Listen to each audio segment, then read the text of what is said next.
Let me let you in on a little secret, all right? Nobody likes you, Riddle.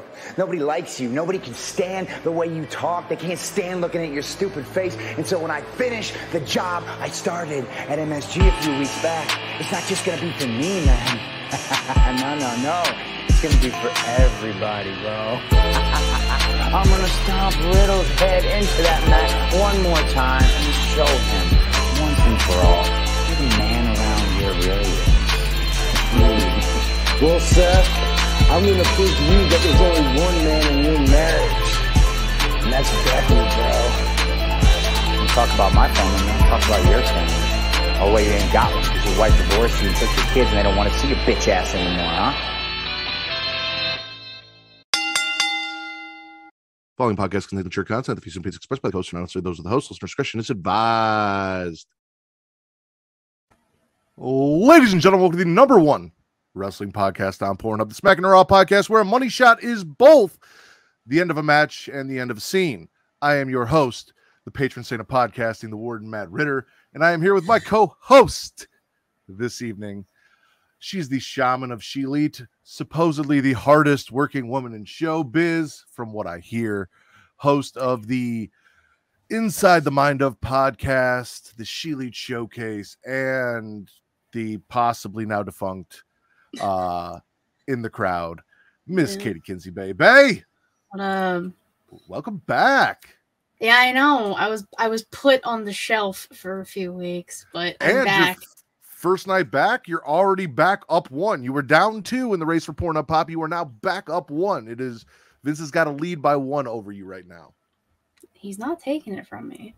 I have busted my ass all year, and I am not losing. I also kicked you guys both off next week, so which is like I said, that's fun. Like I got shit to do the next day, anyways. So I got a wedding, my cousin's wedding. So, but I do appreciate you being here. It's not like you and I haven't talked 3 times this week already about everything we're going to talk about. So let's hope we can make it fun. About.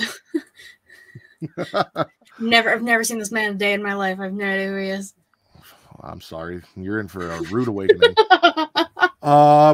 Let's do some news and rumors, Katie. Will Ospreay has had more 5-star matches in a month than Cena, Angle, and Punk has in their careers, was a tweet that went out and got a lot of traction, including my own personal, what we like to call Uncle Kevin, Kevin Nash, who asked how much his merch sales are, which then sparked a lot of debate on Twitter. I know you are not personally a huge fan of the Ospreay, the person. No, as a human being, he's actually a piece of shit. Can you believe? Most wrestlers are. If we're not lying. I gotta side with Uncle Kevin on this one. Like, you can have seriously. First off, 5-star rankings are biased as fucking bullshit. We all know that. We've talked about that. Come on now. Like, you cannot trust Meltzer's opinion on what is a good match and make that the basis for what a good match is for everybody that watches wrestling around the world. Yep. So good for him. He had a bunch of 5-star matches. In ring, he is a hell of a competitor. He is. Yeah, he is. But you're in this business to draw a crowd and to sell merch. And what are your merch sales? Yeah, I mean, that's a big component of the professional wrestling business, is having merchandise and selling it. Mainstream wrestling, absolutely. The main companies, yeah. I mean, you and I have merch. We do have merch. You have merch that they can find over at your Teespring through your link tree. Yeah. And in that merch is a beautiful shirt made by Jizzy from the Deadass Girls, featuring our Pro Wrestling Pro Choice logo. And all of that money goes where? To Planned Parenthood. And we have the same shirt over on our link tree. And all of that money goes to Women's Reproductive Rights Assistance Project, as well as other awesome Smackin' Raw and Creation World merch that you can get, as well as She-Elite Showcase merch over by her. So while you're there, you can donate to a good cause, because women deserve to, make choices for themselves and have rights. We believe that. And then while you're there, you know, get a dope shirt. All proceeds go to funding a good cause. And then get yourself a cool other shirt just to represent, you know, your favorite podcast or two. So, Or two. Yeah. Also, Black Lives Matter shirts for sale at YKWrestling.com, which I have a couple of. I am one of the few with a black and red special edition. I have one of those. And all of that money is curated and put into a fund by TC, which is then donated to various GoFundMes and things, put directly in the hands of the people who need it, and is no way, shape, or form associated with the Black Lives Matter organization. So if you don't want to support them, you're not. Go get yourself some merch. Yeah. FTR, not in the AEW game. Yeah. Apparently they're part of the DLC, as well as a few other quote unquote big names. Nothing has been said yet, but a few like surprise, like names people were surprised weren't in the actual game, but just in the DLC. Because like I literally chanted FTR at a fucking wrestling event for the game. And like the thing is, they've got such a big roster. They can't, like, you don't have an NXT, you don't have a Legends alumni that you can add other than Owen Hart, who I believe is already in the game. Yeah. Like, you've been around for 3 years, so you have to save something for the DLC. Because if you release it all, then you're not making any more money off than the initial sales of the game. No. That's the whole corporate foundation of video games now is, here's the game. Oh, would you like to play those wrestlers? Okay, give me a little more money or buy our season pass, and then you can get them. Yeah. I'm kind of surprised they didn't just put all the women in the DLC the way they treat them. Honestly, I guarantee half the women will be a part of the DLC, if not more. SonyCon hates women. Facts. Is Vince stripping going to be part of the Smackin' It Raw DLC? I wish, Jesus, I really do. I don't think he's going to do that. Probably not. I've been trying. He's shy. I don't know what's going on with that. If he's got like a third nipple or something that he doesn't want us to know about, but he's very not about showing his body for us, despite the many requests for OnlyFans and for him to strip. So if I can make it happen, I will. I'm going to try and get that for Patreon, because we do have a new updated Patreon that is now available. And you can get that here. And if you guys donate $10 and 10 of you do it, I will make an hour-long podcast where I say nothing but nice things about Hulk Hogan and Matt Riddle, and then want to kill myself after. Which will not be happening tonight if you listen to the intro video for the show. No nice things about Matt Riddle will be said tonight, and I am so excited to get into that. However, if 50 people sign up for the $10 tier, and I pray to God you guys don't, I said something stupid that I'd be a Matt Riddle Stan account for a month. And we really don't want to do that. We really don't want to do that. So I actually kind of hope you guys don't do that. Like, it'd be awesome, but also would suck tremendously. So don't do that. So don't do that. I feel like they could have done NJPW or Impact DLC instead, due to the often crossovers with the companies. What if they just did all of Ring of Honor talent that they have / don't have as the DLC? I mean, they absolutely could have done that. Titles, Ring of Honor rings, everything as a DLC. Yeah. That would have been cool. I don't know. Is there anything else you'd want to see from AEW as a DLC? Because like I said, like, there's not a whole lot of outside of the main roster, not a whole lot that they actually could do. No, not really. I mean, you could have like the Tamagotchi, because he has been shown on TV a few times. Like the ones that like kind of had an impact, no pun intended, in AEW or were a part of big matches, maybe.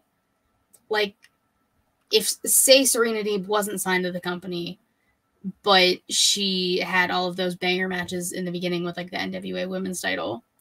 Yep. That would have been smart, but she's with the company, so it doesn't matter. Fuck you, Hunter. FTR low-key carried the company this year, and they should be in the base roster.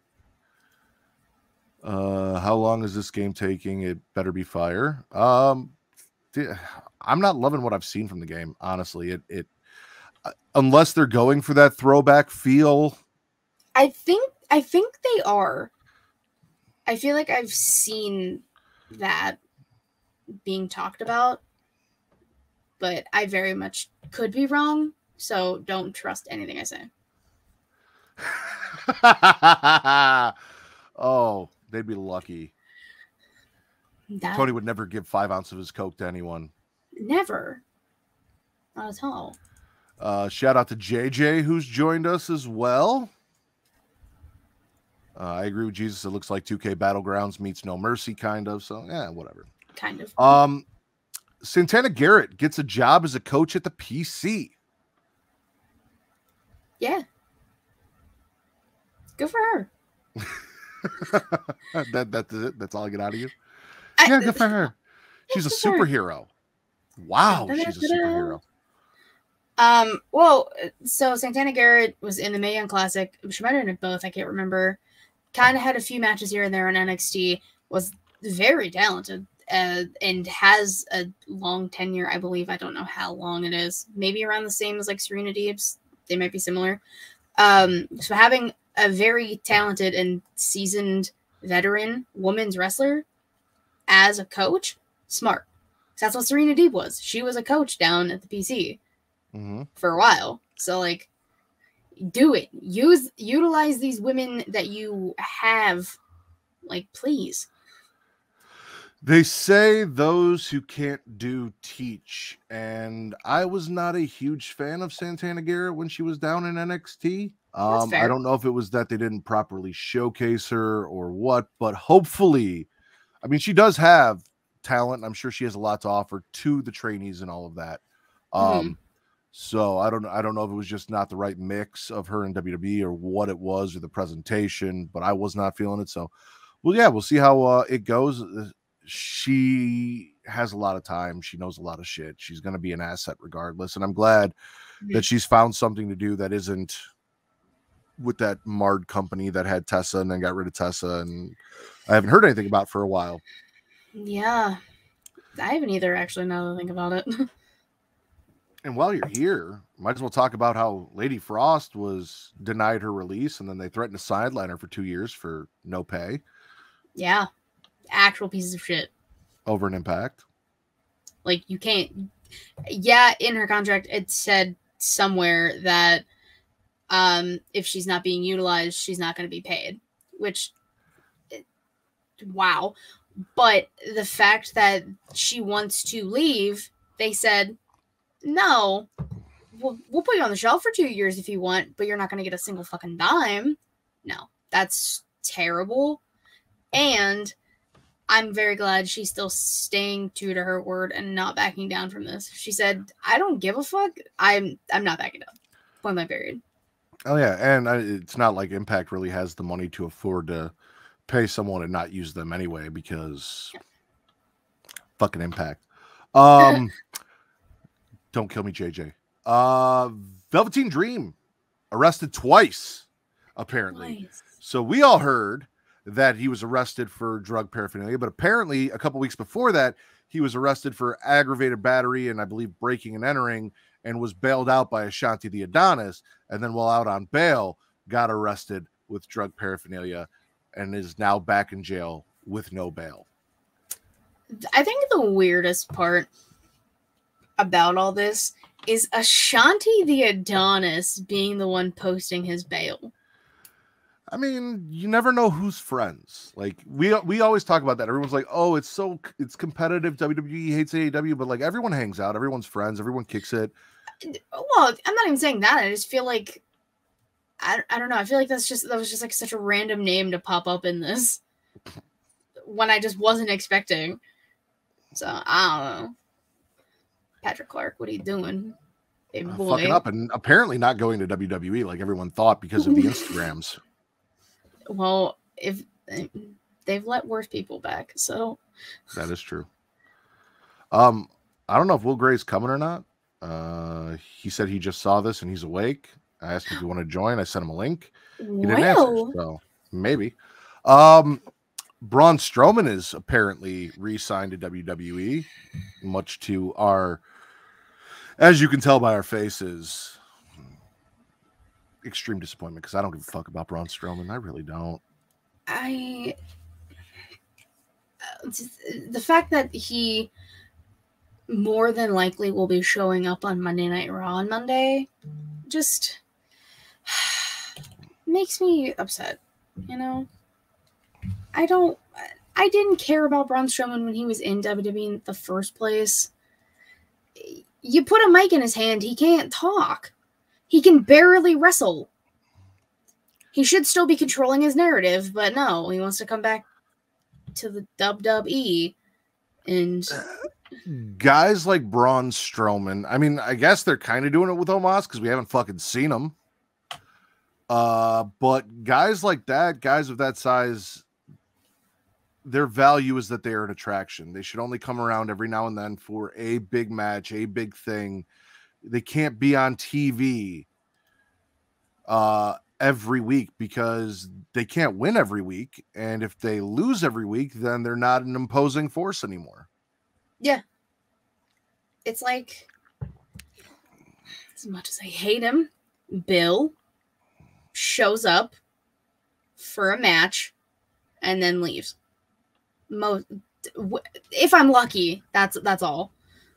Let's talk about that, because Alice said he wants that money. And I was under the impression from Braun Strowman that if you had any talent, you shouldn't have to work on the indies. And then once he went to the indies, that he was going to make all that money, that he didn't need WWE because he was such a big fucking star.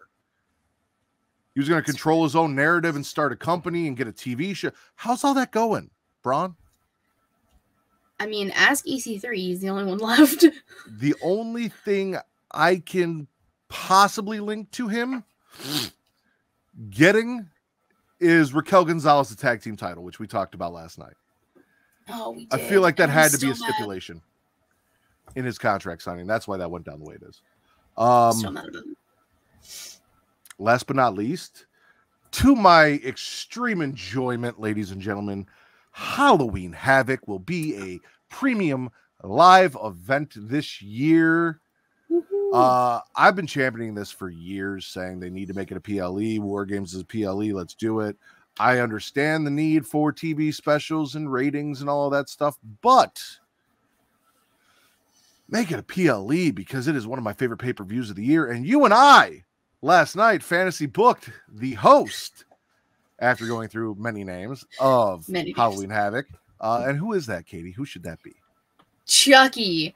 Chucky, look at him. You see him? Baby boy. Oh, God. Didn't like that. Chucky needs to host Halloween Havoc this year. He made a cameo last year.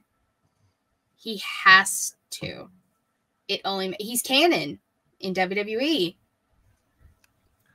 He is. And as we've said, he has history with Braun's father, Rick Steiner, in WCW. As Jesus pointed out last night, he kind of was around for Halloween Havoc last year, but not really. Like, he was doing, it was like pre-recorded segments in between. I need him on the show. I need him fucking Lily in a closet in the back, interacting with people, maybe stabbing someone or failing to stab someone. I was gonna say, he's gonna at least attempt a stabbing. It is a PLE for NXT next month. Halloween Havoc is a pumpkin spice latte next month.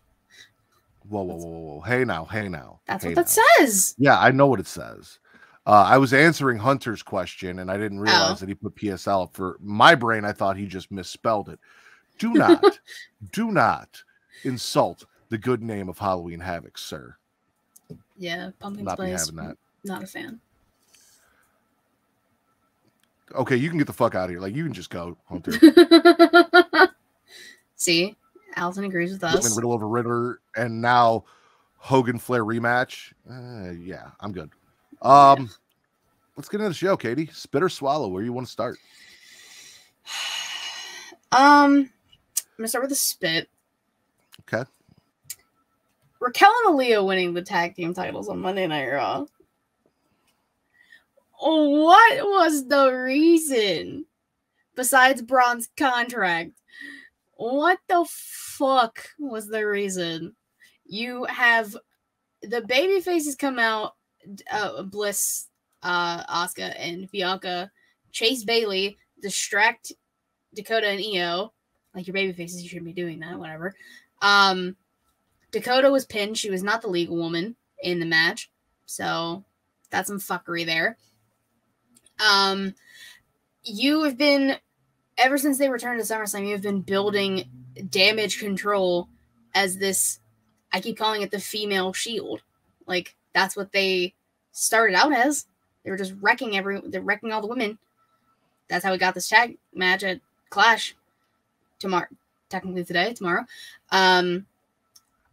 This was a mistake. No, this was a swerve nobody wanted. Your name is Damage Control. The whole point was you were there to help fix the flawed women's division. The whole reason we got this women's tag team tournament was to bring back the prestige of the women's tag team titles. And I'm going to be honest, spitting with Katie, this was not the way to do it. Hunter, it doesn't count as trolling if you just take L's back to back to back to back to back. I am like Sheamus. I deliver banger after banger after banger, and you take L after L after L.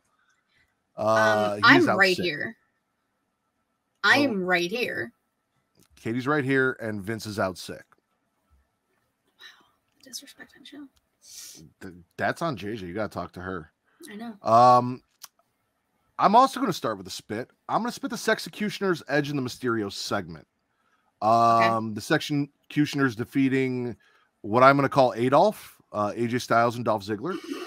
Or maybe Steigler. I don't know which one works better, Adolf or Steigler. Maybe let's go with Steigler.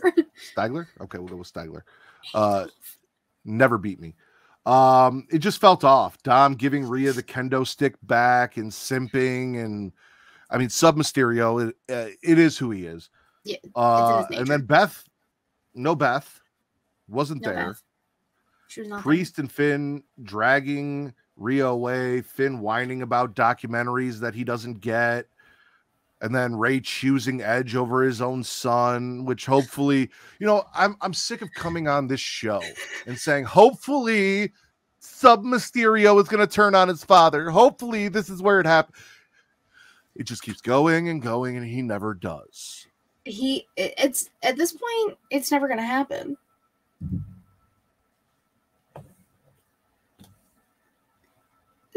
I'm the minority on this show. That is true. You should support women, JJ. Women supporting women. She still got love for me, but like, I'm the porno puppy. I'm sick of waiting for him to turn. I really am. Get it over with, or don't do it. It has been dragged on for so long, and so many people have like talked about it. It just doesn't matter anymore. Well, the original plan was they were going to be a tag team, and Ray was going to pass his mask down to Dom like his uncle did. That was the original booking, and then that never happened, and Ray stuck around for fucking ever and continued to be a terrible father and put his family and children in great peril. Along come the Sexecutioners to punish and all of that and try and lure Sub Mysterio to the dark side, and here we are. Nothing's happened, and he's still simping for Rhea, and no one will hit Rhea. And then the one person we had that will hit Rhea, which is Beth, couldn't even make it to the show on Monday. She really didn't want to come to Pittsburgh, and I don't really blame her, in all fairness. Yeah. Spit or swallow, Kitty? I'm going to do another spit, just because why not? Me and you talked about this last night. The crowd in Pittsburgh was terrible for Monday Night Raw. I was there. You were. The men in my section sucked. All misogynistic pigs. left before the main event because the main event was the women's tag match. It was the most quiet I've heard a crowd. I mean, I'm usually like on the floor or close, so maybe it could have been because I was a little higher up, but it was silent for a lot. And I don't like that. You need to be like interacting, and there are so many moments where it was just quiet, which is a damn shame because like Pittsburgh crowds are usually good. Every time I've gone to a show, they have been fine. This was the one time. I don't know. There was weird energy in the air. I didn't like it. Fuck all of the men who were near me and just kept turning around and asking me random fucking questions. I didn't care. I don't want to be talked to. I don't know you. Stop.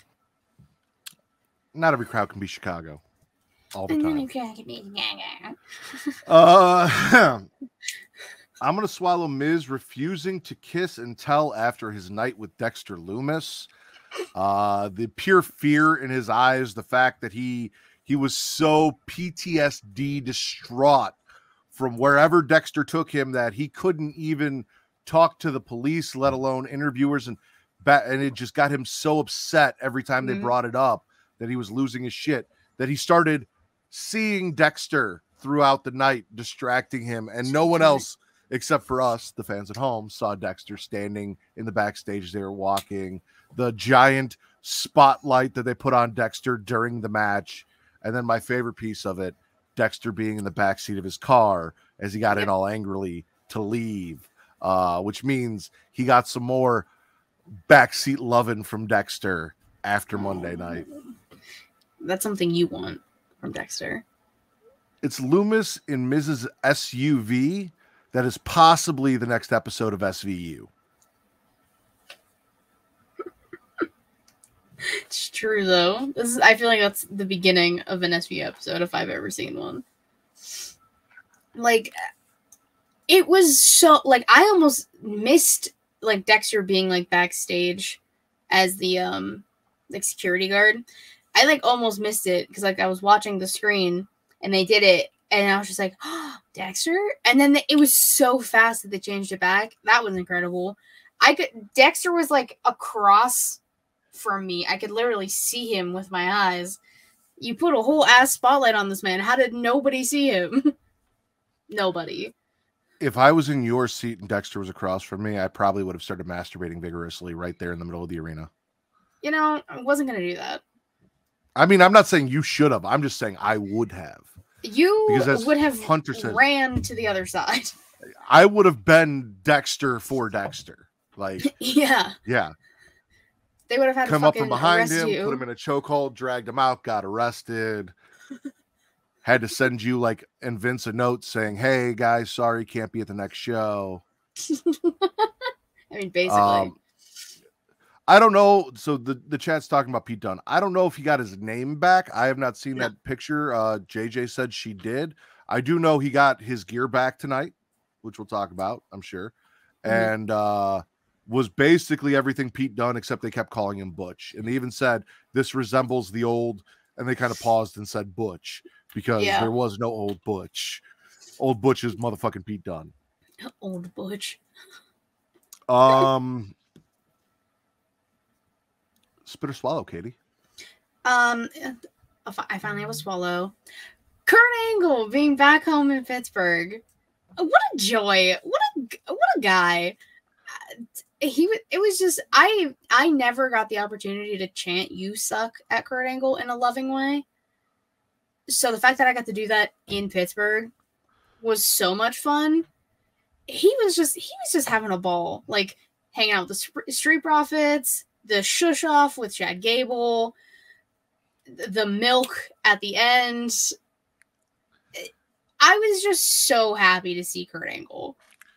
We know for a fact now, it is canon. Kurt Angle spits and swallows. I mean, we do on this show. He prefers to swallow white stuff. Whatever was in the cup before the white stuff, he did not swallow. He spit that right out. Was not feeling the Solo cup. No. I honestly didn't think I was going to enjoy that segment when it started, and I ended up really enjoying it and the match. The match was a banger. So It was.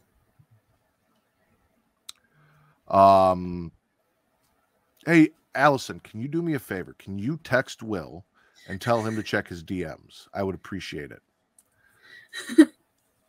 Because he's like, oh, I'm awake, and then just hasn't looked at the DMs since after I talked to him. I'm spitting the 6-woman tag squash match for the established stars that we had on Monday Night Raw. First off, I don't understand squash matches for established stars like Bianca Belair. Like, I get it. We're going into a 6-woman tag match, and they have never functioned as a 6-woman tag team. But it's motherfucking Alexa Bliss, Bianca Belair, and Asuka. Wow. Bianca Bear. Yeah, Bianca Belair. Though I'm swallowing the gratuitous ass shot of Alexa shoving one of those women into Asuka's ass during the match. But I don't need a squash match. And the promo after was basic as shit. I was not feeling it. No, it was, and I love all three of those women, but it's the fact that we got a squash match for no reason, really. I mean, they don't need it. No, they don't. It was pointless. It honestly, the whole kind of build for the 6-woman tag at Clash, I don't know. I have a weird taste in my mouth about it now. I don't know. I feel like something weird is gonna happen. Is it like a weird salty taste? No. Does it make you gag a little bit, or are you unsure? See that? I do. I see that it's a finger. #1 wrestling podcast on Pornhub. I appreciate it. Shout out. Fucking while you're dealing with that weird taste in your mouth, spit or swallow. Damn it.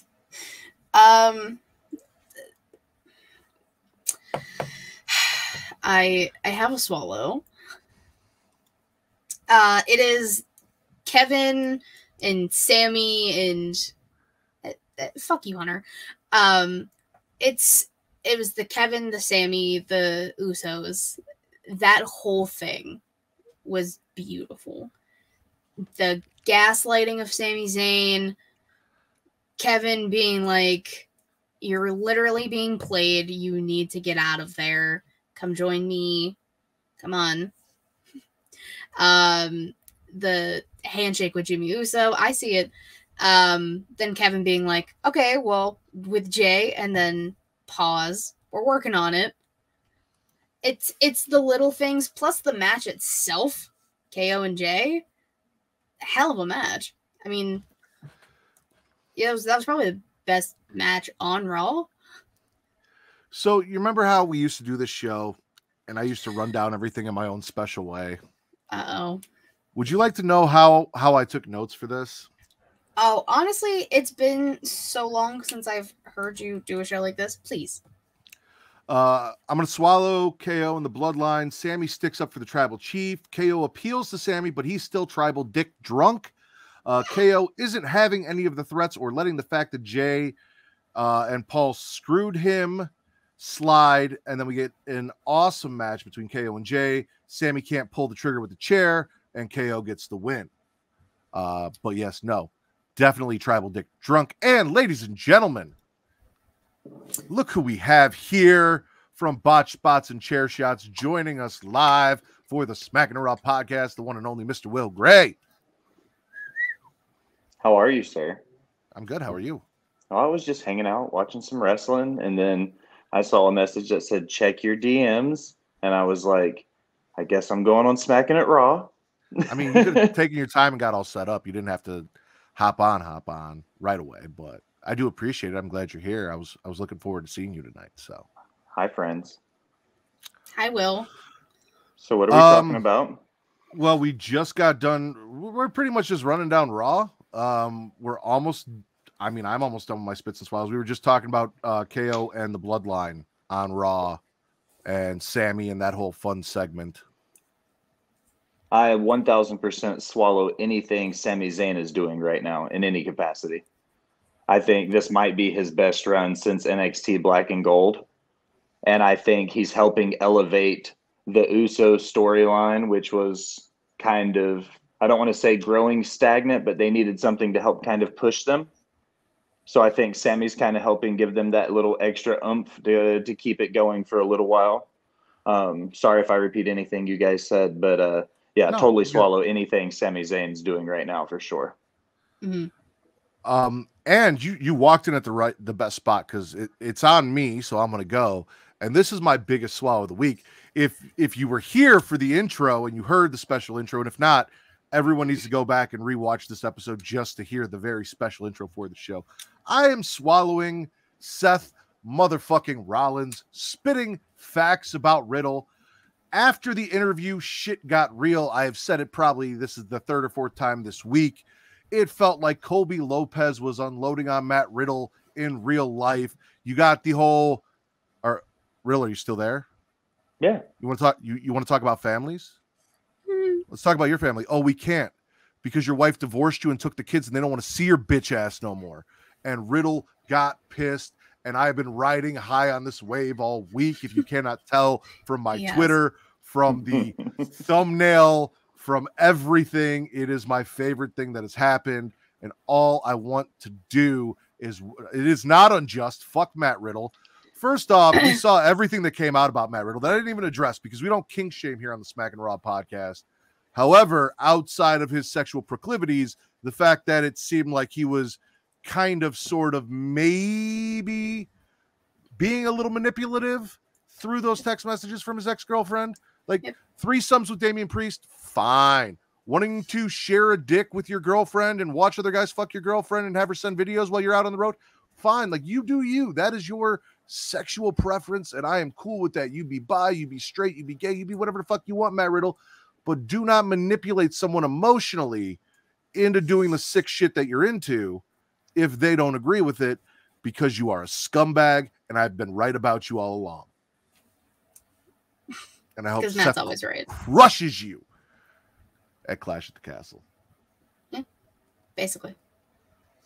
You guys got anything else on that?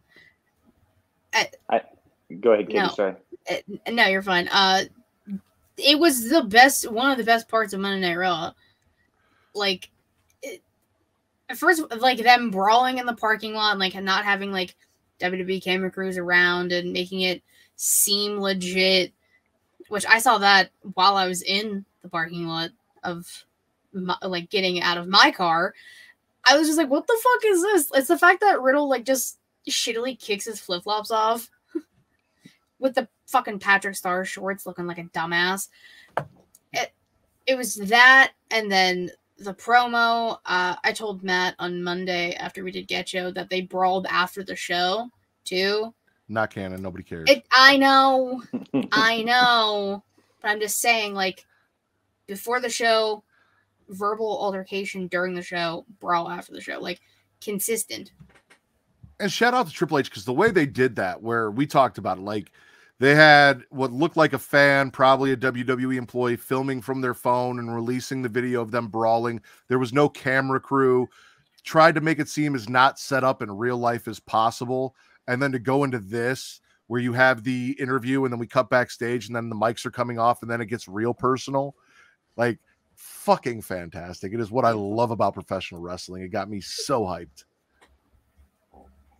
And just nothing in the anything Seth Rollins is doing is gold. Man could work with a brick wall and make it look good. So we know we're going to get a halfway decent match just because it's Rollins. No matter who's working with, it's going to be a good match. Yeah, I agree. Also, your internet's getting a little janky there. Okay, my phone also might, so if I do, I apologize for that. Do you have a swallow that you want to, or a spit or swallow? You want to spit or swallow anything this week? Right now, I'd like to swallow the Tyler Bate Braun Breaker match coming up on Sunday. I think that those two are going to do great things. I'm really hoping Tyler Bate pulls the win, but I think it's going to go to Braun Breaker. But I think that build up there, and I'm also swallowing Rico coming back to NXT for the American title. So a 2-for-1 thing of NXT. Hell yeah. first off, Mello coming out and being like, I'm the A champ. I said I'm the A champ. And you know what? If you're not going to put me on the show, I'm taking the night off. Like, it's cool. Then out comes Ricochet, former North American champion, doing his motherfucking thing. That match is going to bang. Plus, along with Braun Breaker and Tyler Bate, like, we had all of the cameos of all of the former NXT champions coming and talking to them and reminding them how important both the NXT and NXT UK titles were. Tyler Bate, Walter, Ciampa, Butch. Well, yeah, Pete Dunne.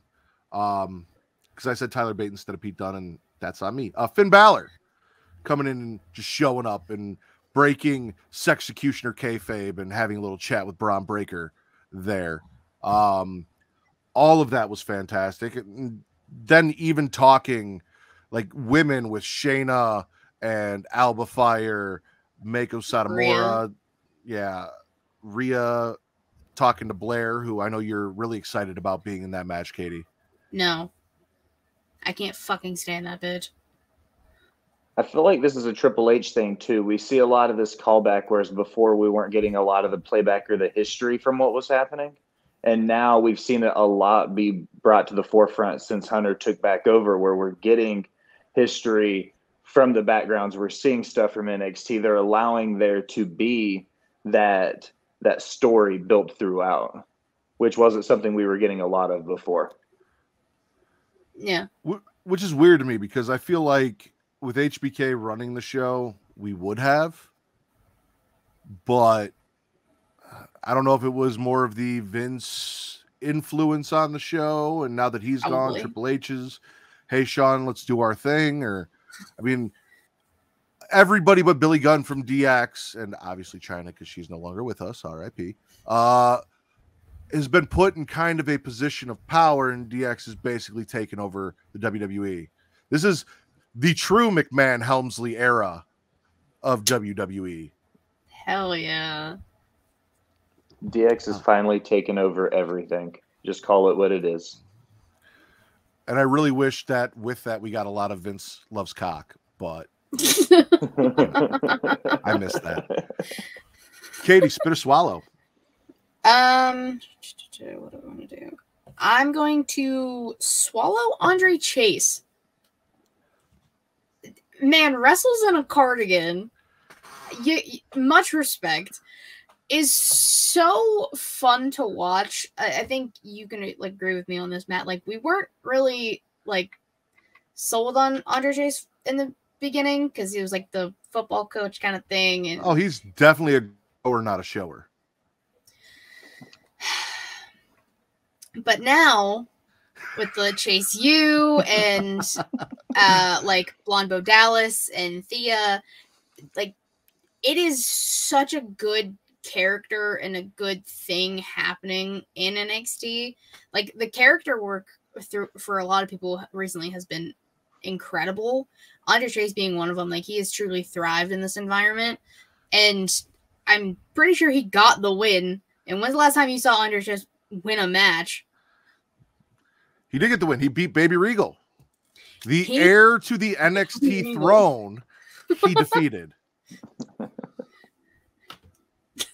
I would love if Charlie Dempsey became like the new GM for NXT. Honestly, just started causing problems. I would like that. I need to hear him. I need to hear him say War Games first, though. Once. I need to hear him say War Games. If you can't do it like your daddy, then you don't have the job. Can't do it like your daddy. Yeah, no, I'm with you. Again, he's a grower, not a shower. I was not a fan of Andre Chase when he first came out, and he has grown on me. Chase U has grown on me. Thea and Blonde Bo Dallas. Bodie has grown on me. Charlie Dempsey, I didn't even know about because I stopped watching NXT UK until he showed up in NXT. And then I'm like, oh, okay. Like, everyone's like, oh, this is his kid. This is, Rigo's kid. I'm like, all right, cool. Like, let me see what's going on.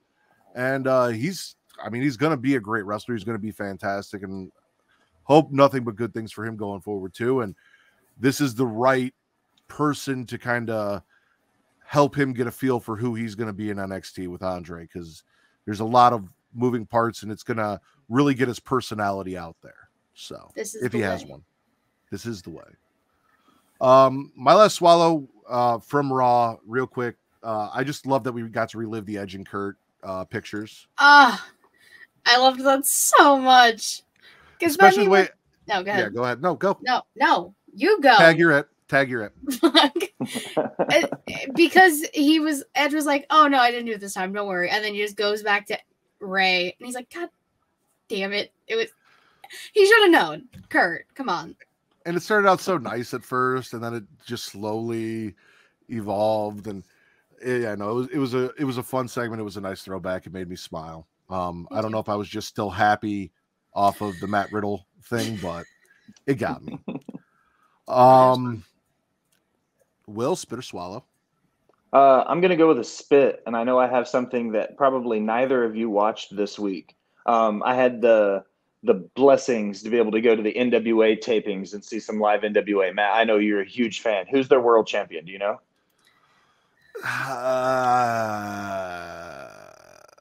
Trevor Murdoch. Trevor Murdoch is still the NWA world champion. Yeah. So I have two spits for this. One of which is if you bring people into a private TV taping and you put them in a studio for 4 hours, cater. It was painful sitting there for 4 hours with no food, no concessions, nothing.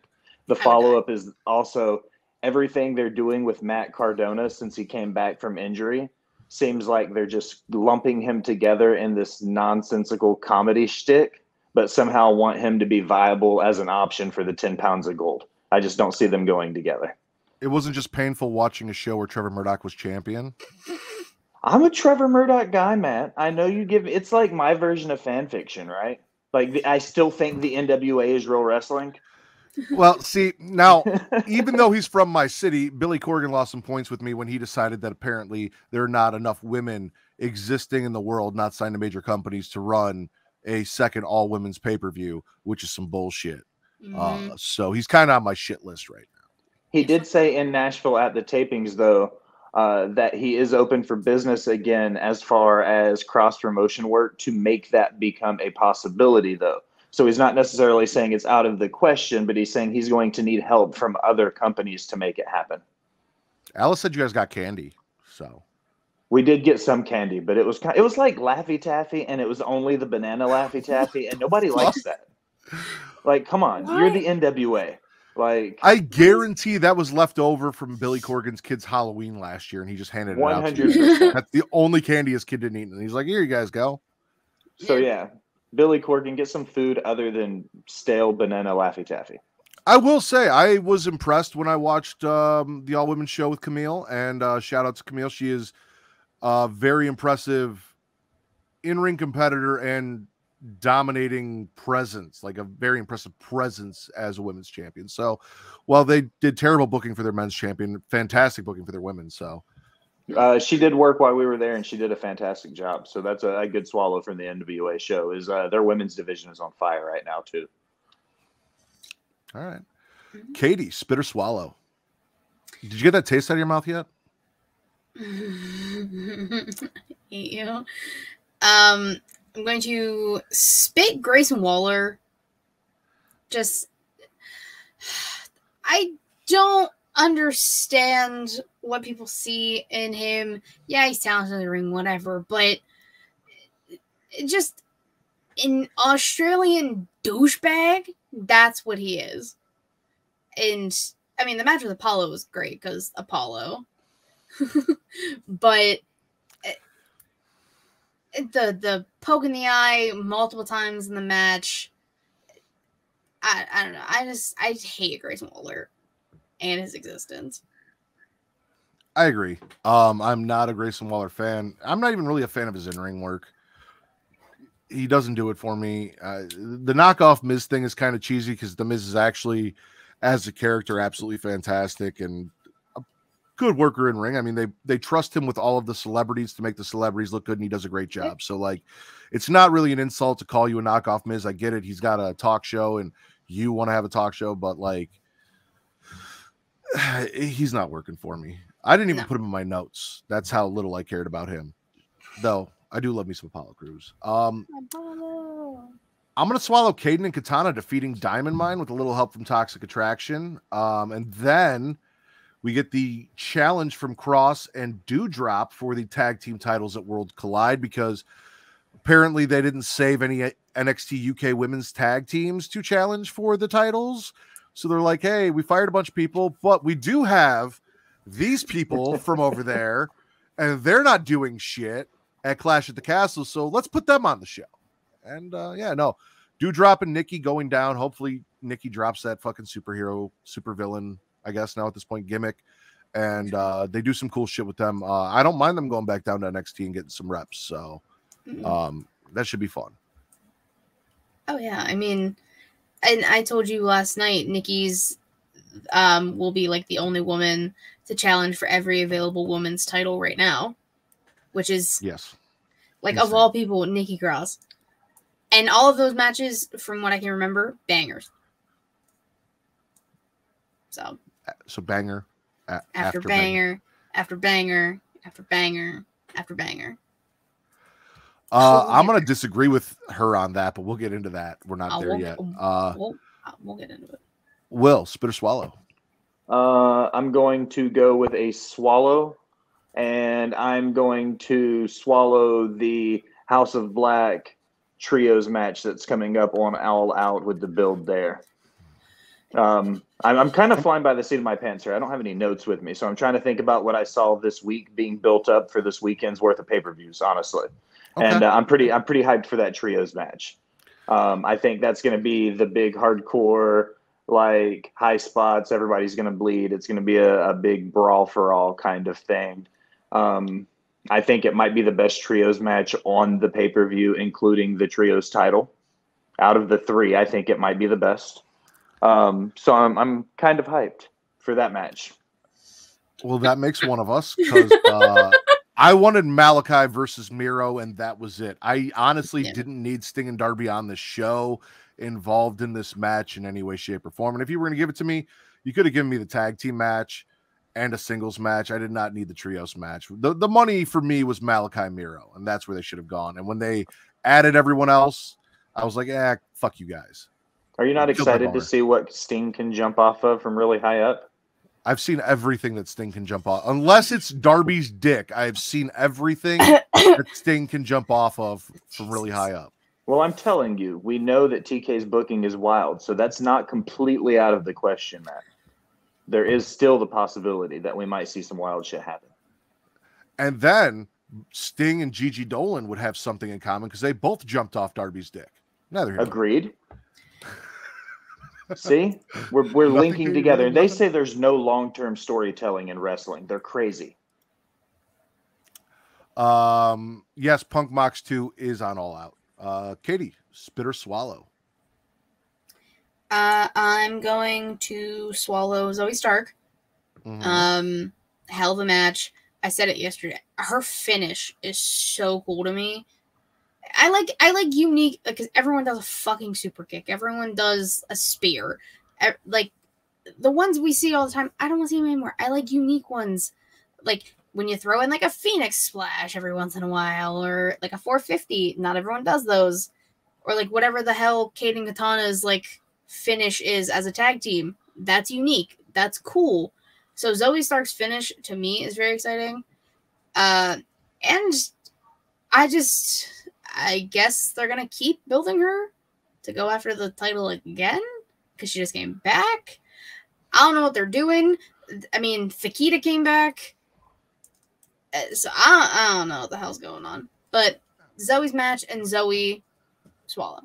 But Fakita attacked what used to be sexy stripper, now sexy businesswoman porn star, Kiana James, who apparently is working at a porn star office, because if you saw her secretary, I felt like I was watching Pornhub for a second, and I got very confused. I'm like, when did I change? I did not change the channel. That's Kiana James. Okay. Honestly, the secretary kind of threw me through a loop. I was just like, what is this? I really thought it was about to turn into a porn. Goldberg would never be in this chat. He knows better. Do you guys think Mandy beats Mako? I don't know. I don't think so. I think Mandy and Toxic Attraction are getting ready to get called up. I see them getting ready to get moved versus putting the belt back on her and moving on with her as the champ. I just don't see this being the time. As much as I love Mandy, Zoe Stark, Mako Satomura would fucking bang.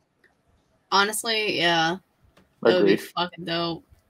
But also think about how great this version of Mandy would be on the main roster going against, you know, a Liv or a Becky or a Bianca. Like, this version of Mandy would be pristine against any one of the baby faces right now. And they need tag team, like real tag teams like Toxic Attraction, because we saw who ended up with women's titles. We already spit that. For Io Sky and Dakota Kai Sky, for a possibly returning Sasha and Naomi. Hopefully they do not rerun Alexa. Hopefully after the 6-woman tag, they split that up, because that was never working for me. I love both of them separately, not together. So yeah, we definitely need some women's tag teams up there. I am going to spit, and it breaks my heart to say this, especially with Halloween Havoc around the corner. I'm spitting Schism and Grimes and my boy Joe Wayne Gacy. And I said this last night. It's not the Joe Wayne Gacy I fell in love with. This is not a guy that I feel like if I saw him out in a parking lot next to a white van, he was going to kidnap me and put me in there and possibly have his way with me.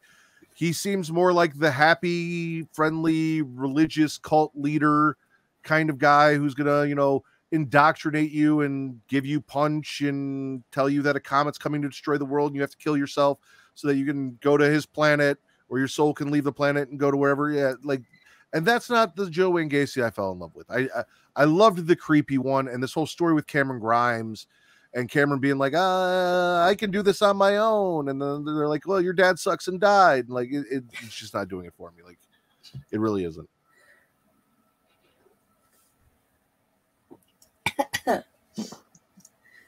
Wow, that was silence. I literally was taking a drink. I don't know what you want from me. I'm real confused with the whole direction they're taking Cameron Grimes, period. I feel like he was a man-made star. He was ready to roll, and now he just seems to be kind of tossed in there without any real direction. And I feel like he had real promise and then just kind of floundered. As far as the Gacy gentleman, what is his actual name? Joe Gacy. Joe Gacy, okay. I just add the Wayne for myself. Okay. I wasn't really sure because I found myself last night on the When Worlds Collide calling them Brooks and Dunn. Like I couldn't figure out the real names for the wrestlers. I wasn't super, like, I didn't follow super well, but I remembered your names for them. So that's what I found myself doing during this show, was using your names for the characters I didn't follow. I think mixing him in with Joe Gacy, I felt like going into it, he was another one of those guys that had a super like rocket strap to him. I thought he was going to be the man. He was going to the top, and then he just kind of stopped. I felt like there was a lot of build and promise for his story, and then there was just, it fizzled. There wasn't a whole lot of like end to it, and that was kind of disappointing for both those guys.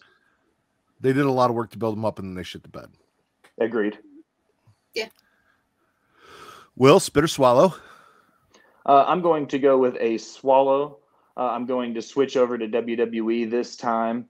And I'm looking forward to and swallowing everything that has to do with Sheamus and Gunther going into the IC title match. One, because it's an IC title match on a pay-per-view, which is not something we get a whole lot of recently. So that's nice to see some prestige brought back to that title. It's my personal favorite belt of all time. So it's nice to see it back defending on a premium live event. But I also think Sheamus and Gunther are going to put on an absolute just barn burner of a beatdown between the two of them. There's no doubt they're going to beat the shit out of each other. It's going to be a good, classic, traditional wrestling match. Lots of chops, they're going to beat the absolute shit out of each other. So there's no way you can't be excited about that match. I said it last night. There's no match this entire weekend that has me harder than Gunther versus Sheamus. Agreed. Same. For multiple reasons. Just call it what it is. Multiple reasons that match is going to be amazing. That is wrestling. I guess it'd be Blue Chew. That is wrestling Blue Chew right there. Katie, spit or swallow? Unless you want to talk more about Gunther and Walter slapping, spanking. big meaty men. Slapping meat. I'm going to spit the 6-person tag we got on NXT. Brooks and Dunn and Fallon and Pretty Deadly and Lash. I wasn't feeling it. I like the majority of the people in the match, but I don't know, something about it just seemed off and I wasn't really feeling it. I don't know. It might just be me. I don't like Bull Buchanan's kid. I really don't. Jensen, yeah. Dunn, or Brooks. I don't remember which one's which. Not a fan of him. Fallon I like. Josh Briggs I like.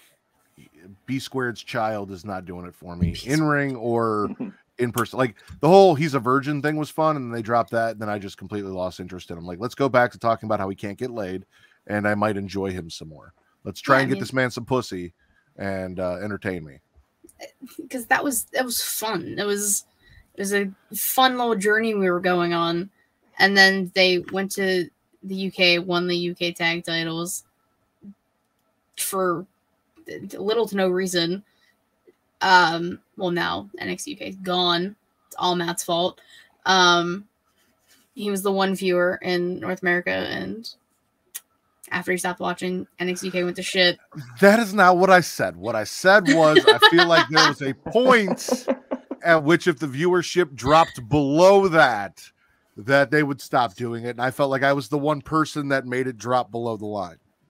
Regardless, it's your fault. It doesn't matter how I spin 100%. it. It's all your fault. I'm good with Gallus or the Creeds winning, but that's really it for me. Either team I'm good with. I don't want to see Brooks and Dunn unify those titles. Pretty Deadly I'm okay with, but I'd rather see Gallus or the Creeds solidify that. I'm 100% on board with the Creeds for sure. I've bought onto them over the last few weeks. I like the way they wrestle. When they do a traditional tag team match, they don't bury the ref, which is important to me. The big match on Tuesday night was kind of a shit show, and I felt like it was just a way to kind of get everybody in the ring together and let them beat each other up before the pay-per-view. I feel like other than the Creed brothers and Gallus, though, they were the ones carrying that match. So I feel like going into the pay-per-view, that's the way it's going to be. I feel like it's going to be one of those two getting the belts. Mm-hmm. I hope so. My last swallow for NXT, Frazier and Axiom pretending that Axiom is not a kid, that he has never seen a British rounds match, and then challenging him to one at Worlds Collide, best of 3 British rounds, even though he was the cup. I can never remember the name of this Heritage Cup champion. I don't even watch NXT UK, and I know that. British rounds was his whole gimmick from like the onset of that, but pretending Axiom is not a kid because he's wearing a mask and he doesn't know anything. Absolutely love that. And he's like, oh yeah, I'm good with numbers. That was fun too. So, well, yeah, it's nice little haha poking fun at person used to be other person, which they don't really do a lot anymore. I mean, I think they're gonna kind of start doing that, especially because there's so many people from either UK coming over or people on the main roster getting their NXT gimmicks back. Like, there's going to be a lot more of that. But this was just a nice little fun segment. It was fun. I'd say Hook is the worst name in wrestling, but that's just me. Will, spit or swallow from your kitchen? I'm going to. What'd you say? I'm sorry. I just said from your kitchen. Spit from or my swallow. kitchen. I am absolutely in my kitchen, not at my desk. That's for sure.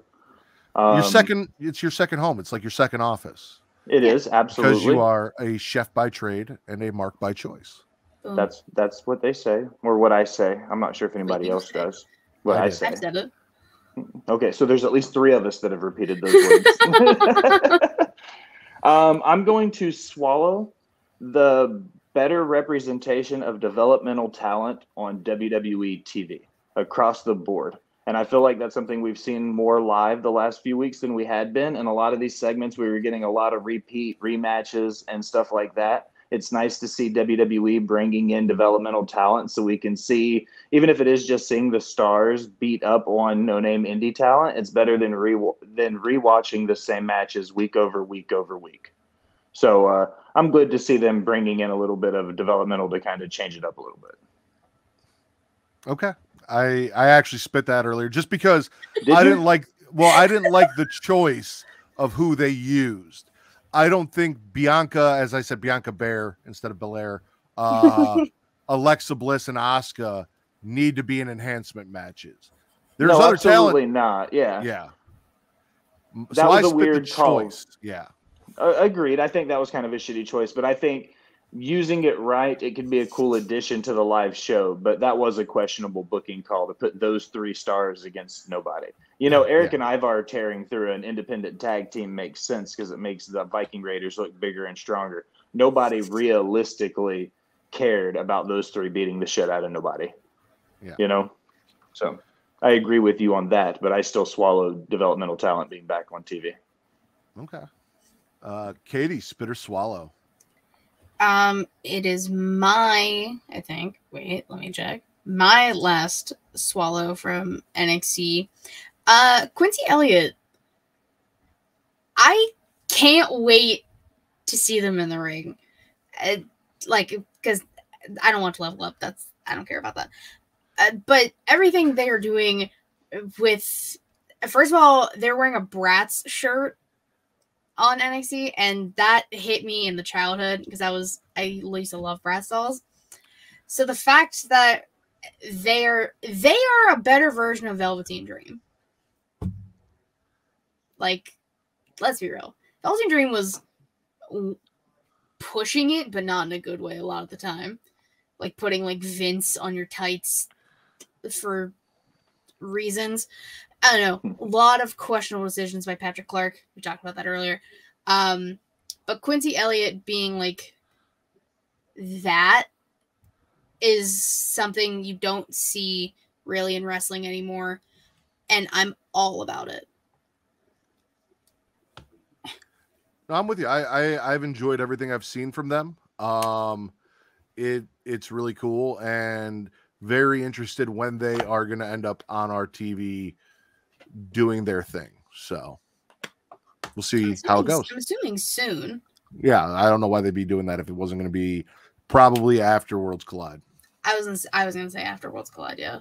Like also, shout out to JJ in the chat for all of the 5 people that watch Impact and Will and the one other person that watches NWA besides JJ, spitting and swallowing all the Impact and NWA stuff that we're not covering. So if you want that, it's in the chat. It's here. It's down there at the bottom. So thank you, JJ, for filling that void in our show. I do appreciate you. I'm gonna swallow everything Punk Mox from Dynamite. It was a bold choice to have John Moxley, who I think is a babyface, come out and shit on CM Punk in Chicago in front of a Chicago crowd. Then leaves a signed open contract for Sunday. Ace Steel, who is part of the Second City Saints with CM Punk and Colt Cabana, who trained both of them, who they mentioned last week. So they did give us some exposition after Punk's loss and all of that. And then even talked about him when he came out and made the references so you could make the connections of why he's out here. He is a producer in the back, grabbing it and taking it. And we're all kind of like, oh, well, we know where this is going. And then Punk coming out and saying, maybe I wasn't ready. Maybe, this wasn't a good idea, blah, blah, blah. Doubting himself after the loss. Also, the fact that they did the poetic, him getting beaten 3 minutes in Cleveland, similar to what happened to him in Cleveland in the MMA, and everyone shit on him for that and all that stuff. All of this stuff that they did to lead to the main event that got me hyped for a main event that I wasn't even sure was going to happen again. Ace firing him back up, helping him get his confidence back that he had lost. I know I was watching the Wrestle Index, and on that show, they were Tim wasn't, but Justin from the In Time podcast was kind of, he's like, it felt like a waste because why do we go through that whole spiel if he was just going to come? But like, that's the journey. Like, if he comes out and he's confident he's just going to sign it, then there's no point for Ace to be there. There's nothing. But if he's doubting himself and he's going to quit and is very good friend, his trainer, comes out and reminds him just who the fuck he is, so that we get the 30-minute, 45-minute match that we thought we were going to get on Dynamite that we didn't get, so that we have a banger for the pay-per-view, so that we know that going in, there's a chance that CM Punk might defeat Jon Moxley this time. And also, yes, and also, if my booking is correct from when I was on the Mr. Warren Hayes show, which you should go check out, Tony Khan turns CM Punk heel in front of the Chicago crowd and helps him get that win over Jon Moxley, and plays into the whole Tony loves ex-WWE guys more than AEW guys before MJF comes out to handle that business at the end of the show, would be absolutely fantastic. And I pray I'm right, because it'll be so great. It'll be Eric Bischoff in the NWO. It'll be Vince McMahon and Stone Cold at WrestleMania 19. It'll be good shit, pal. I hate you. I know you do. I really, just for your reaction, I hope I'm right. I know I'm probably not, but I really do. It's not even, I don't know. I have a lot of thoughts about everything Punk Mox right now. Mox's promo, amazing. Shitting on Punk in Chicago, fantastic. Punk's promo was good too.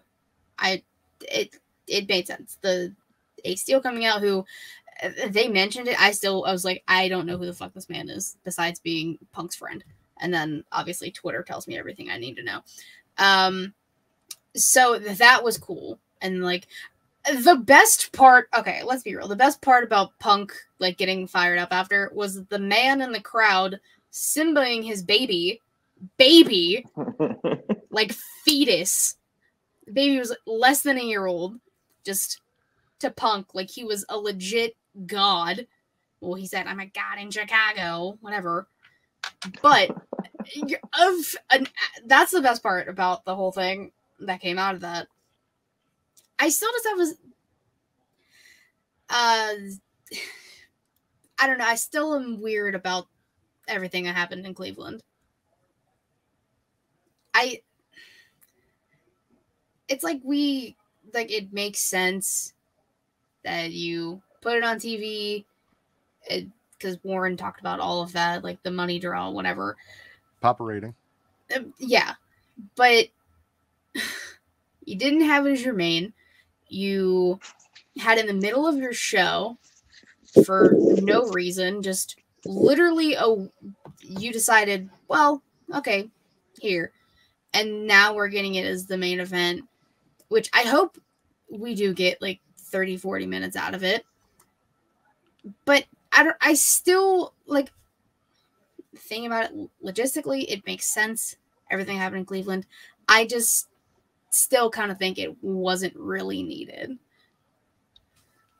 I also want to swallow CM Punk's Friday 13th shoes that he had on. See, you said that, and then like they didn't show his shoes again, so I couldn't even see. They were there. Well, I'm glad you said that, and what Hunter said about. See, Hunter, that's a matter of opinion. It's not no matter how you want to look at it, it didn't matter. It just didn't matter to you. He didn't sell you. I was sold afterwards. I saw the vision and the story that they were telling. Like, Punk is in Cleveland where one of his most devastating losses in his life took place, and it happened all over again to Jon Moxley. Now, you know, that was kind of what made him doubt himself in the UFC, and then he took another loss. Now it's happening again here in wrestling, which is what he's supposed to be good at, you know, coming off an injury. And can he do it, or should he just not try again so he doesn't have it happen again like it happened when he was in the UFC? But he's got a friend who's got his back, who believes in him and believes that he can be the person we all hoped he would be. So I see the vision. I see the story. I'm good with it. It sold me. You got anything, Will, or you want to spit or swallow your next thing? I'm going to chime in on the Punk thing. I think that if you are correct and he turns heel, this is the perfect opportunity for to be the antithesis of everything he's been against. He can finally be I am the best because I say I'm the best, not because everybody says I am. Like, he could finally put himself on the pedestal and everybody would be like, see, we've been saying it the whole time. You know what I mean? Like, oh, absolutely. It would make complete sense to have a heel turn there.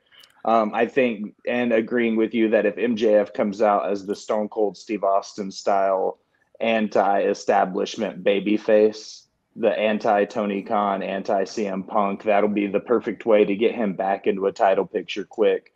I like all of that.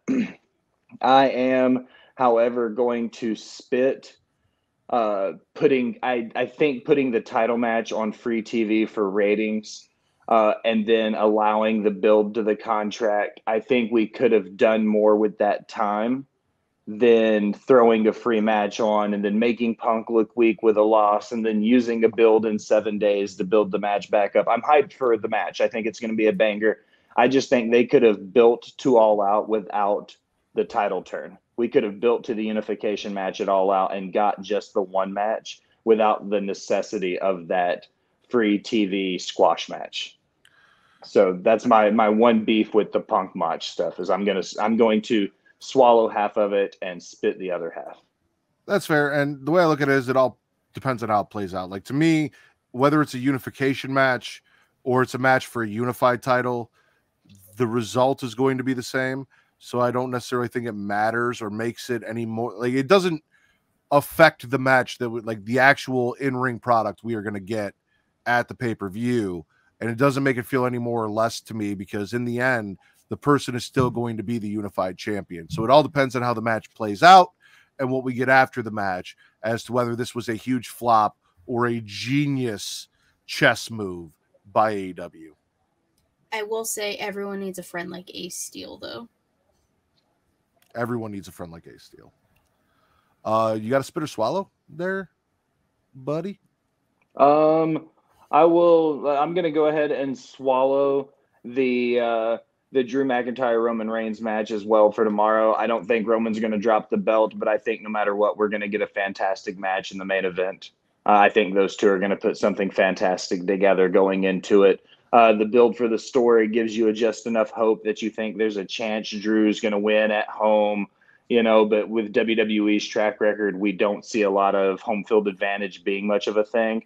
But they give us just enough glimmer that we think it can happen, even though it probably won't. So I'm swallowing the main event at Clash at the Castle because I think Drew McIntyre is a fresh opponent for Roman to walk through. I'm with you. And also Drew smashing the entire bloodline tonight on SmackDown, coming out, wrecking Roman in the back on his way to a celebration. The packages that we've got, all of that stuff has been fantastic. I'm going to bounce back to Hunter's comment real quick down there. That's how you look at it. You have to realize that it's not just 2 weeks in a promo to build to the rematch. The rematch and the original match are all part of the build and the story. The story didn't end and then restart after he lost in Cleveland. It was all building to what the rematch is. Everything that's happened, his injury, coming back, Mox winning, that's all still part of the build of this rematch. But neither here nor there, we're off that now. Drew, absolutely 100%. I honestly, I like the fantasy booking of Drew winning this match and then Austin Theory coming down, cashing in, finding out that he can only cash in for one championship, and that's how they split the titles up. Because they need to split the titles up. For the non-existent brand split? Yeah. Listen. Well, bring it back, do it right. Bring it back, do it right. Katie, you got anything on Drew and the Bloodline, or you got your next spit or swallow? I mean, Drew, Jesus Christ, I couldn't think. Drew ruining everyone, like you said, by himself tonight after basically getting retribution after last week, even though it was filmed in the same day, so it was weird. But like taking out everybody by himself, using a spear into Jay, mocking Roman, bold move. We talked about it earlier. Sammy's just a gem with the Bloodline. That's probably the best story right now because the camaraderie with Jimmy, the hatred from Jay, that's all that PTSD. It happens. It's just Jay talking and then Sammy's going, yeah, yeet. Like, after everything he said, I was cracking the fuck up. And Jimmy's like, what the fuck are you? Shut up. What are you doing? Stop it. Also, JJ's on some shit if that's what she's doing. But no, I love all of this. It has me intrigued to see what happens today. But I honestly, this is one of the ones where I'm like, it could go either way. I'm with you on that. Fuck you. We're gonna go back to that. We're taking that comment off the screen. Yeah, no, I have really no idea fully 100% how this whole thing's gonna play out. I'm very interested in the Sammy KO Uso dynamic going forward and where that leads. How all of this plays out. Yeah, honestly. Is it my turn? Yeah, spit or swallow, Katie. I'm gonna swallow everything. Danny Garcia and Bryan Danielson, not necessarily Chris Jericho because fuck Chris Jericho, but the custody of Daniel Garcia on a pole in a shark cage, ladder match, all of the above, on a forklift, anything. Him pledging his allegiance to JAS, but then stopping Jericho from hitting Bryan with a chair. This is, you and Warren talked about it. This could be a turn that you don't expect. He could just be like, yeah, I'm still going to stick with Jericho. Or he'd be like, nah, BBC, as Regal put it, the BCC. He could, I think Danny Garcia is a perfect candidate for the Blackpool Combat Club. That was one of the first names Bryan said when they first were creating this stable. So I'm more so invested for Daniel Garcia and the American Dragon, Jake Long, Daniel Bryan. Yeah, I actually, with the Jericho promo and him pledging his allegiance to the JAS was kind of, I was like, fuck this. But then him telling Jericho, you don't need to do the underhanded tactics to get the upper hand, and then Jericho going for the chair and him stopping him, allowing Daniel Bryan to get the running knee. Also, mind you, I did say that having to watch Jake Hager versus Daniel Bryan was like having to watch ads before the porno that I wanted to see. That's true. But that whole running knee and then the look on, because like he felt so bad that he betrayed his mentor, but his hero smiling and walking away kind of like, yeah, thanks, bud. And then the dynamic going, if like he does join the BCC, of Daniel Bryan having his guy in Daniel Garcia and Mox having his guy in Wheeler Yuta, and both of these guys not liking each other, but being in the same group together will be really fun. By the way, thank you to everyone that just joined. Terrible Wrestling Takes, Tim from the Wrestle Index and Floor Slapper Sports, Cage My IQ, Bakley, Front Face Lock, even Nick and his asinine comment over there from the Universal Pod at the UW Pod. I guess they're streaming our stream, so thank you guys. That's fucking awesome. I'm gonna spit the Wingmen. I don't know why they got TV time. This was terrible. They tried to do their own, like, let's touch tips, like they're trying to do like the scissoring thing, and it wasn't good. It wasn't funny. I didn't enjoy it at all. And I mentioned this. Morrissey comes out. We don't know if Morrissey is the reason he was there is because he's the Joker. He leaves with Stokely, and then we have to look at Tony's stupid fucking mullet. And Stokely just gets really angry at Tony for asking questions. Katie wants to know about this army of white men and Lee Moriarty and what that's about. It is. Look at everyone he's picked so far. Ethan Page, the Ass Boys, Morrissey, and Lee Moriarty. Like, what is the correlation here? Dylan's not. I need answers, Stokely. We can swallow cross streaming. I'm with you. We need answers. We don't need them. from Tony and his stupid fucking mullet. But Morrissey wrecking the wingmen, I swallow. The wingmen being there and doing the touch tip thing, that was all stupid. That was a spit. Will, spit or swallow? I'm going to go with a spit this time. I'm going to go back to AEW, and I'm going to spit I feel like the square peg in a round hole they're going with. And once again, I apologize if I'm repeating anything you guys said before I got on. But I'm cherry picking, like I said, because I wasn't prepared for this. I'm kind of spitting the square peg round hole they're doing with the Elite and the Trios titles. I feel like when the titles were announced, we kind of felt like they were made for Kenny Omega and his boys. And now as the tournaments progress, it almost feels as predictable as Cody Rhodes winning the initial TNT tournament. Like it almost felt like it was built for him. I feel like there's a little bit of intrigue with the match, but I'm kind of spitting the fact that this was built up just to kind of let them walk into these titles. See, I'm not there with you because while I agree, it felt like they brought this out for Kenny's return. This was there.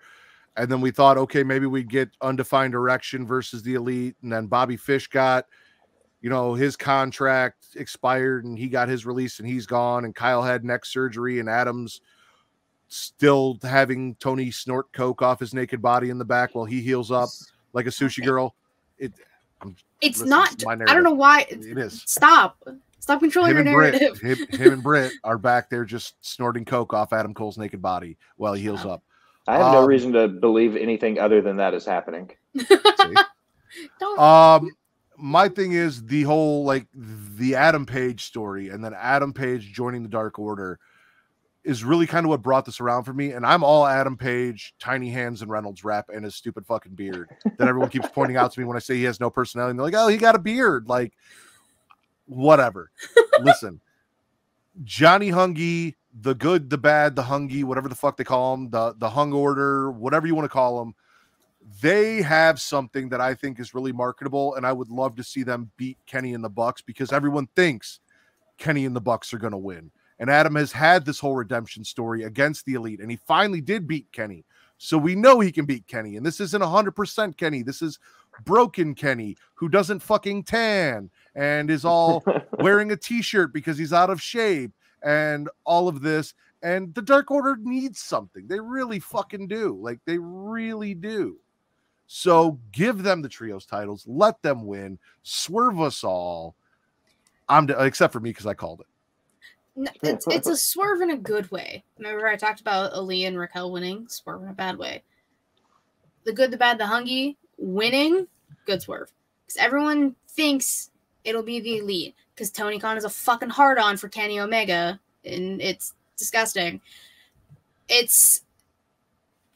don't want to see the Elite win these titles. The Bucks have histories of being trios champs in Ring of Honor and whatever else. They don't need to be the inaugural champions. Cody didn't need to be the inaugural TNT champion. The EVPs don't need to be your inaugural champions for shit. They weren't the inaugural tag team champs. Kenny wasn't the inaugural world champ. Cody's Cody. But you don't need this. Hangman, Silver, and Reynolds. Tiny hands and Reynolds rap. Tiny hands and Reynolds rap, whatever. That's who I want to see win. And fuck Don Callis for trying to be like, oh, you're a bad friend. Listen, you carny piece of shit. Nobody asked for your opinion. Wow. How'd you even get in Tell us how you feel. I fucking can't stand Don Callis. Like, how did you even get in their locker room? Don't get in Hangman's face. Hangman should have laid your ass out. I would have, but I digress. Also, shout out to Kenny's ring announcement before his match with the Great O'Con's United Empire. With him burying Ospreay. All of the things that he has done that Ospreay hasn't. I actually kind of popped for that. Like, I do not like Kenny in any way, shape, or form, really. But that made me smirk. So good for you, Kenny. You got one off on me. Just one. Katie's, it's you, right? Spit or swallow? I think it's me. I'm gonna swallow Wardlow just for existing. I don't care about this trios match because it should just be 2 separate matches, FTR versus Motor City, Wardlow, and Lethal. But when he came out on Rampage, dress pants, no shirt, that's a fucking look, and I need it every week from him. And the man bun,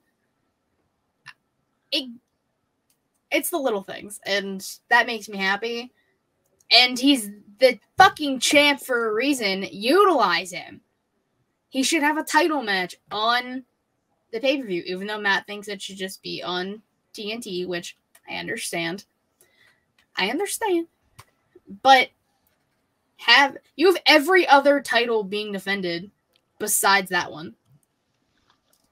Yeah. You have the All-Atlantic title. I agree. It is the TV title, and you should defend it on your TV show that it is named for. That's where I stand. So I have that, but I kind of have it all wrapped in what I like to call the Rampage package. That is Damage Control, because Rampage tonight, it was a solid show, but it was very much what I felt like last-minute Damage Control. We had the FTR, Wardlow, Motor City Machine Guns, Dutton Lethal segment. We had Starks defeating QT and getting attacked by Hobbs to refocus that back to where it should be. Yep. Swerve and Lee in the Acclaim backstage trying to get a little heat before the match happened. And then Jade and Athena's sit down to remind us that, hey, the TBA, by the way, shout out to JJ. You did forget the Jade brand is part of Stokely's group, but I know you were just talking about the men. So yeah, because we know Jade and the baddies, but like he's creating his own little male subsection. Yeah. So yeah, no, I'm swallowing Damage Control tonight. Also, shout out that Hung Order won, thank God, because if the Average at Best Friends had won and that was the match, I would have fucking definitely not bought that pay-per-view. So I'm probably still not going to, but neither here nor there. I know we talked. Yeah, we're good. We talked. So yeah, that I called that Damage Control. AEW Rampage Damage Control 2 nights before the pay-per-view. Okay. Can I dissect things from what you said? Go ahead. Since you said a lot. QT versus Starks, spit. Fuck that match. We didn't need it. The brawl between Starks and Hobbs, fuck yes. Focused it back. I needed it. And then you have like 8 refs, one of them being Aubrey. What is she gonna do? She can't do it. And she went after Hobbs. I mean, she can be very dramatic. That's Katie, be honest. Do. If you were out there and you had your chance to put your hands on Hobbs, like if you were a ref and Wardlow was out there, are you going to go after the person Wardlow's attacking? Or are you just going to go wrap your arms around Wardlow because you can? I would just be like, oh yeah, I got him, guys. Don't worry. Yeah, exactly. That's what Aubrey did. She's like, I ain't going to do shit, but here's my chance. Between Ricky and Hobbs, I'm going Ricky. Pretty Ricky. Fair enough. Athena showing some life. One of the best showings promo-wise from her in a while. Basically being like, yeah, fuck you, Jade. Your reign's coming to an end. Which I also think that's true. Fingers crossed. What else did you say? Hung Order winning. Fucking Anthony Bowens calling Swerve and Lee, Timon and Pumbaa had me ruined. That was terrible. Everything about that. The build for this match specifically fucking sucked. This made me a little more invested because Keith and Swerve were like, at first we were just doing it to be kind of nice, but now you're pissing us the fuck off. And we're gonna get a good match out of this. And I think I covered everything. All right. I'm going to spit the corny ass commentary / Viking rules match. So the match itself was fine.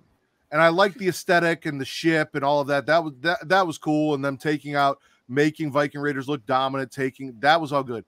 But like the pre-match commentary to set it up and then being like, this match is Viking rules, which means there are no rules. Like, shut the fuck up. Like, who the fuck is this for? This felt like Vince McMahon on Thanksgiving or, you know, doing a trick or treat street brawl or trick or treat brawl or whatever bullshit he does. That took me out of it. Luckily, they brought me back with the violence in the match and the props that they used. So I'm with that.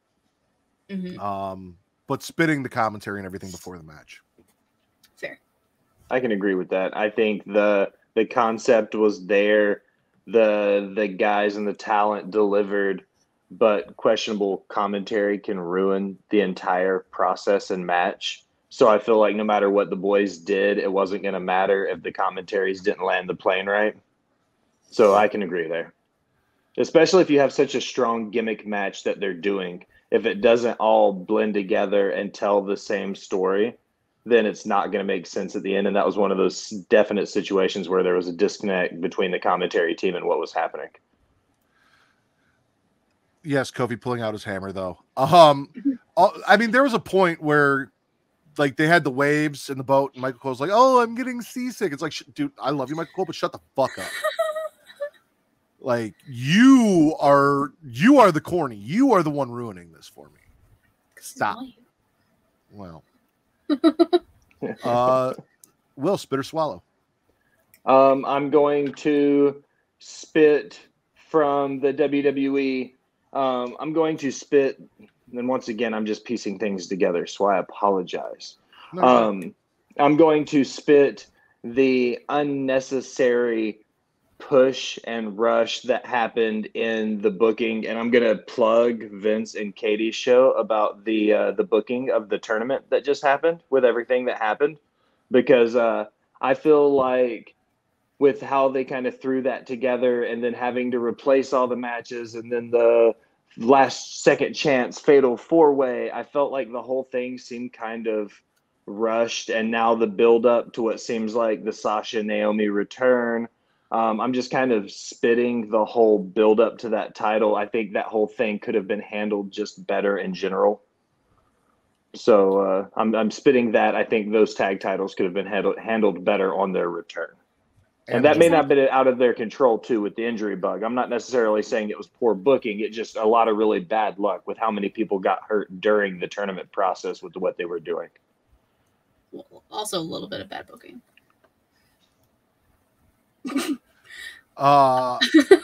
You know, it was bad booking. And like I said, also spitting the winner of the tournament. Like, I will say, I told Kay this last night, while I do think Alexa and Liv should have made that tournament, you guys did a fantastic job. And yeah. I would, even though you guys did technically predict one half of the correct tag team champions, just not the right team, I would rather have your team than the team we got. Honestly, like, first of all, I was very proud that like the team I suggested won, because I'm the best, I know.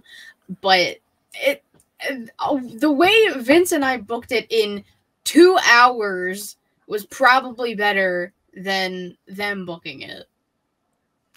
Even though Vince couldn't keep any consistency with any of his narratives.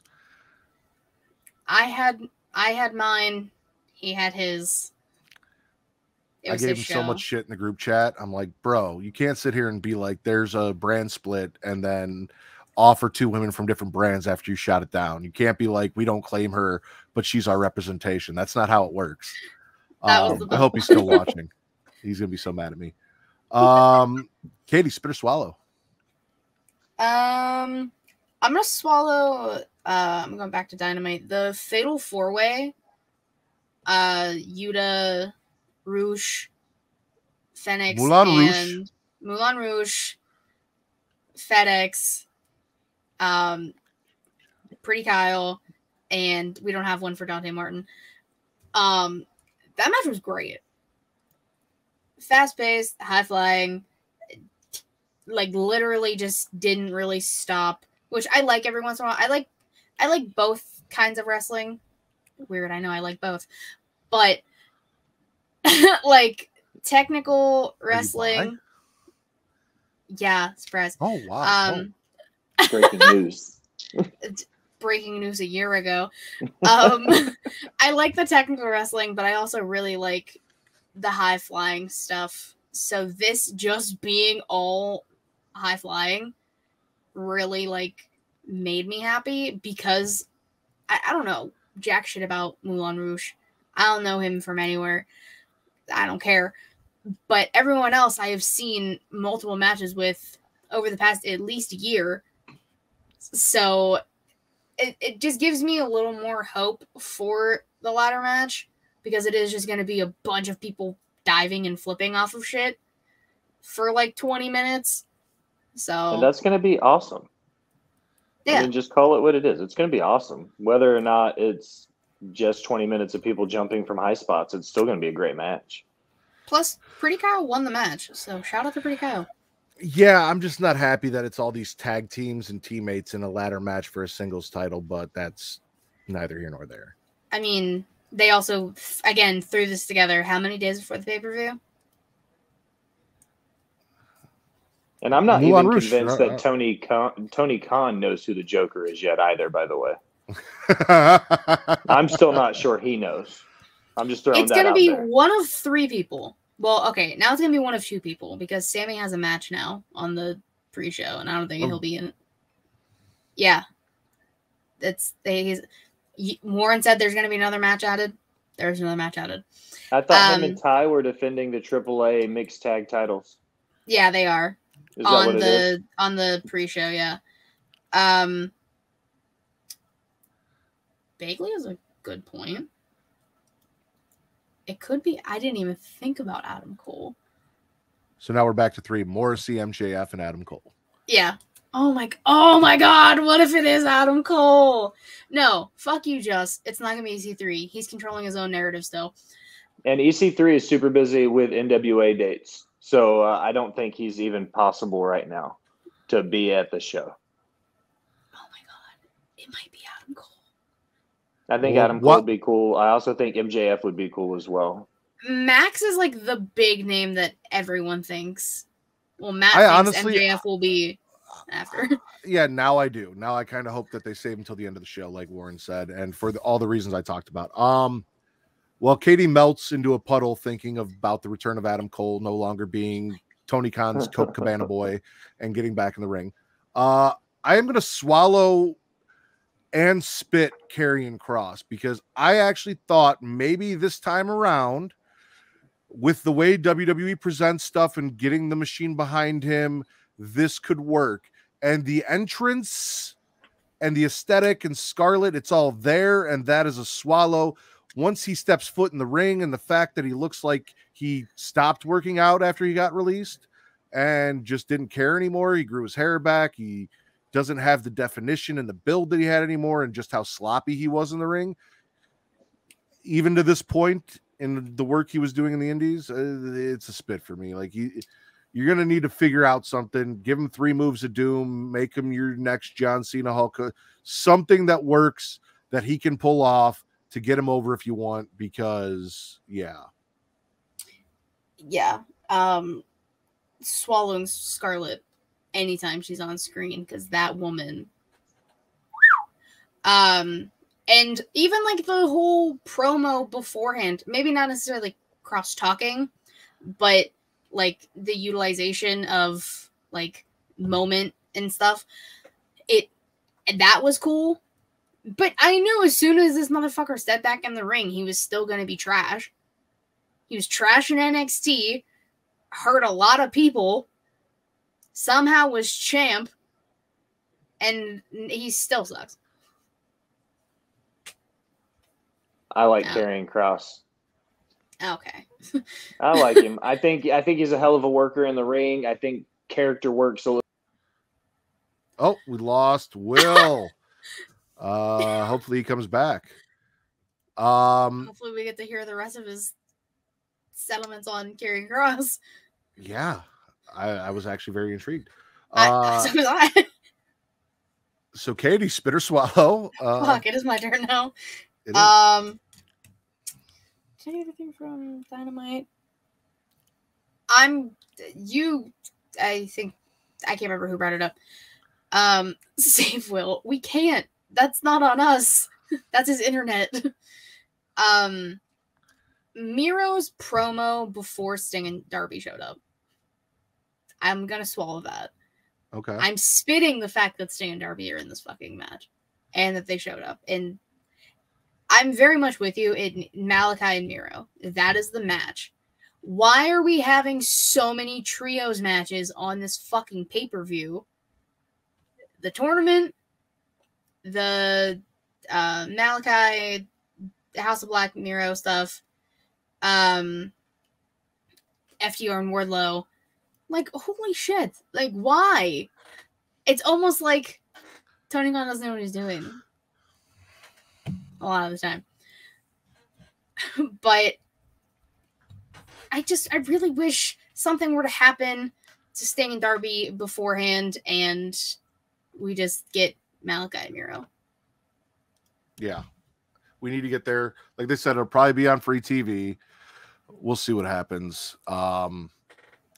JJ, Justin, and Benji all seem to be flirting in the chat, so there's that. You guys are about Justin's shitty internet and Will's photons or phone, one of the two died. Hopefully his phone dies photons. You're not gonna agree with me here, but I'm gonna swallow asshole Ronda.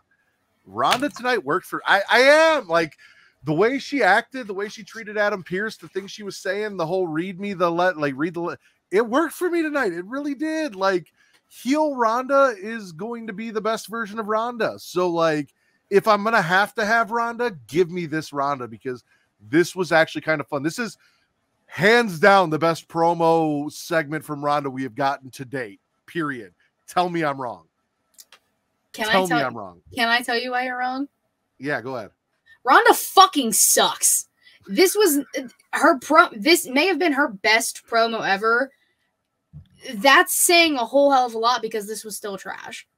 Doesn't talk. Her talking in the mic is like this. It's like she doesn't keep it up here to your fucking mouth, you stupid bitch. I was 100% team Adam Pearce on this. He grew a pair, called Ronda a stupid bitch, basically.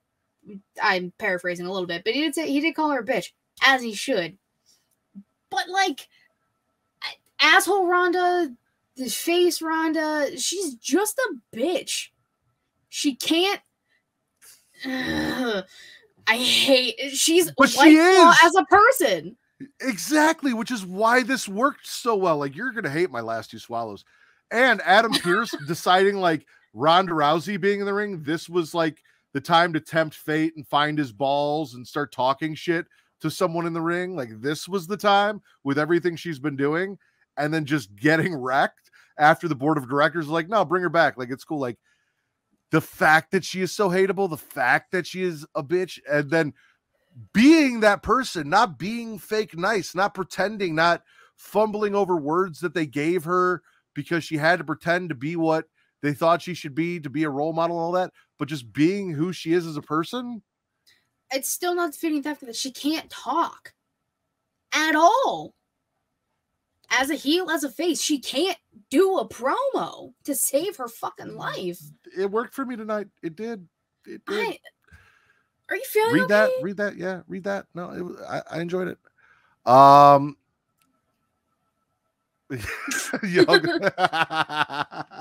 was gonna say I've never shit on Ronda as bad as you specifically have, but I've gone on record multiple times saying I fucking hate Ronda Rousey in every sense of the word. As a person, as a wrestler, she fucking sucks. Spit or swallow, Katie. I only got one left, so. Well, that was my spit. Was Ronda Rousey. I can't read. Hold on, I can't read my reading.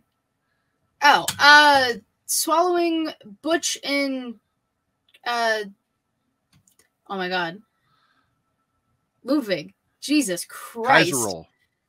Yeah, I struggled for a second. We basically have Pete Dunne, not name, but the hair was down, the singlet, snapping fingers. Yes. And the match was good. Like, this being the first time, I think, them facing each other on TV. I feel like it's been talked about a few times that, like, it hasn't happened, but might have happened at, like, house shows. This was good.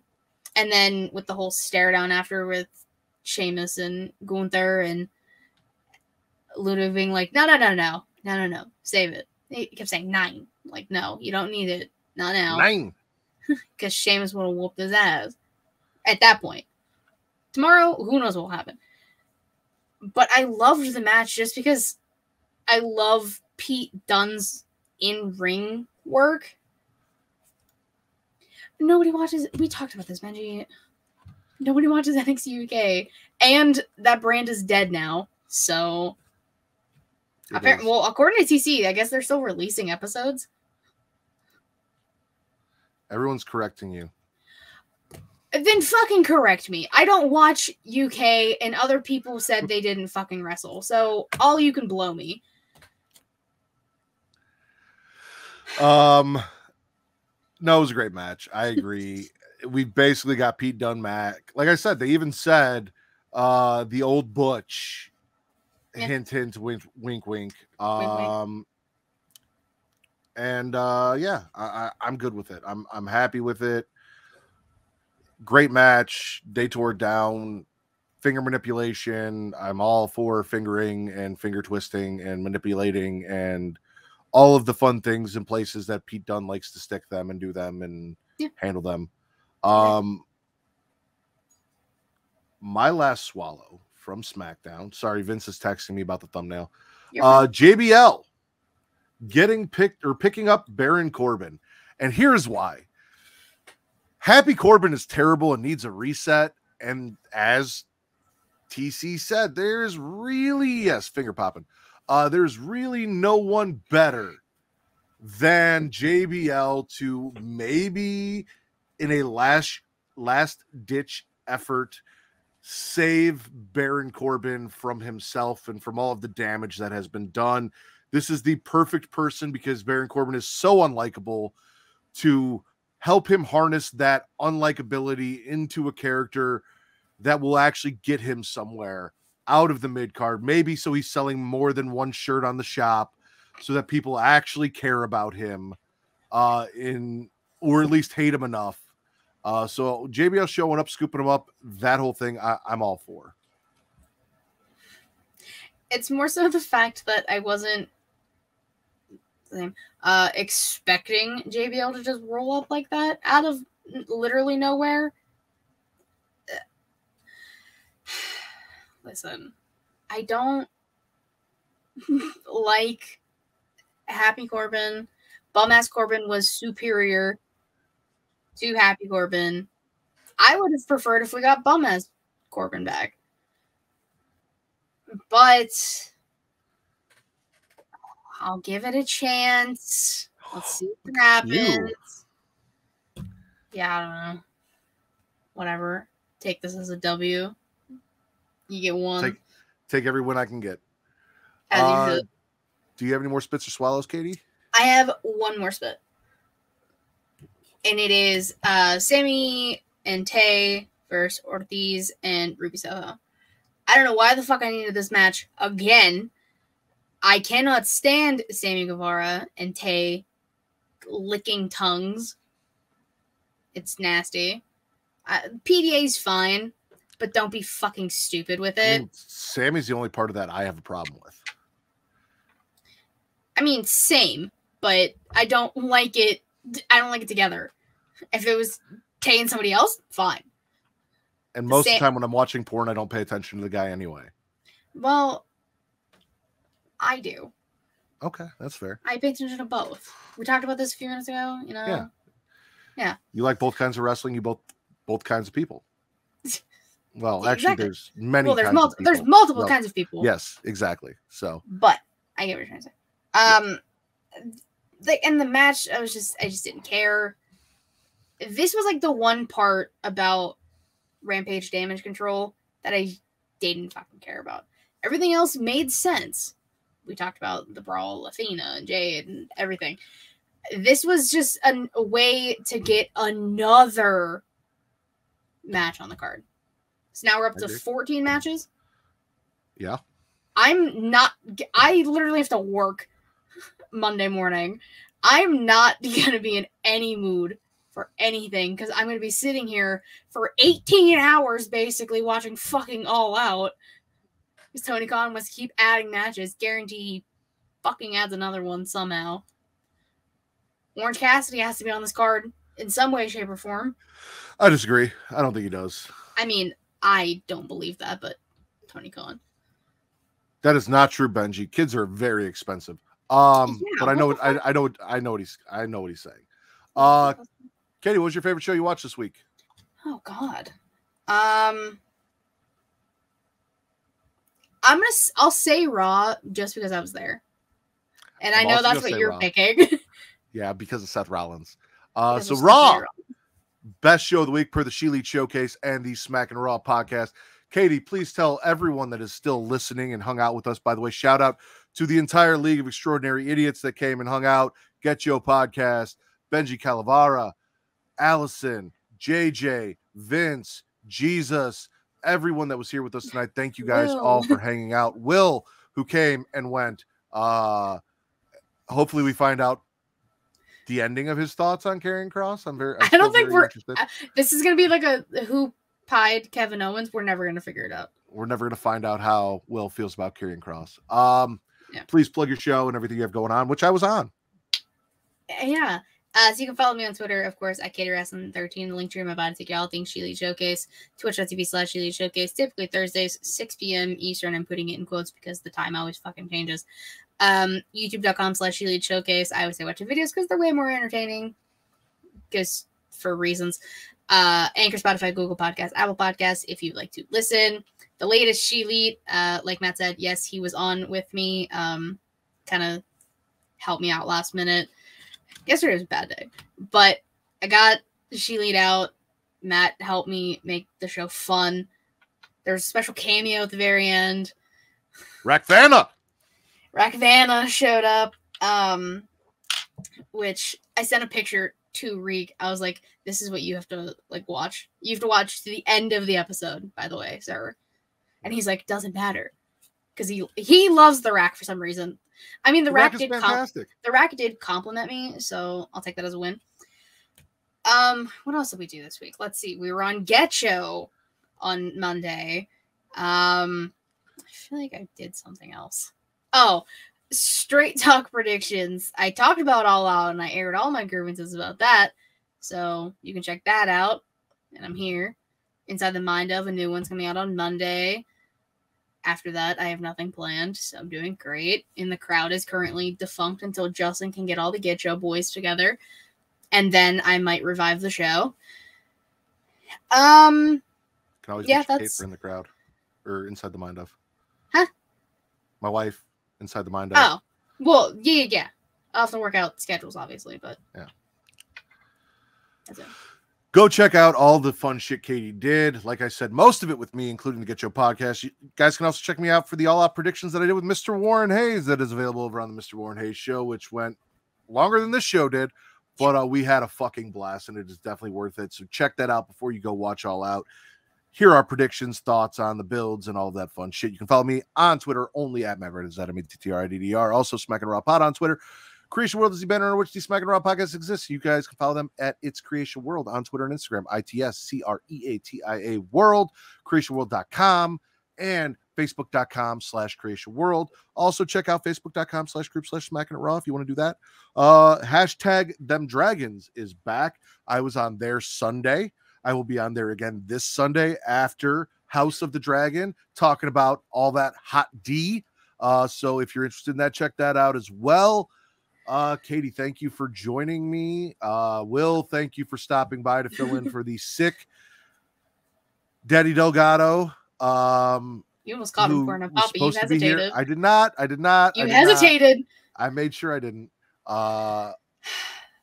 Thank you for stopping in.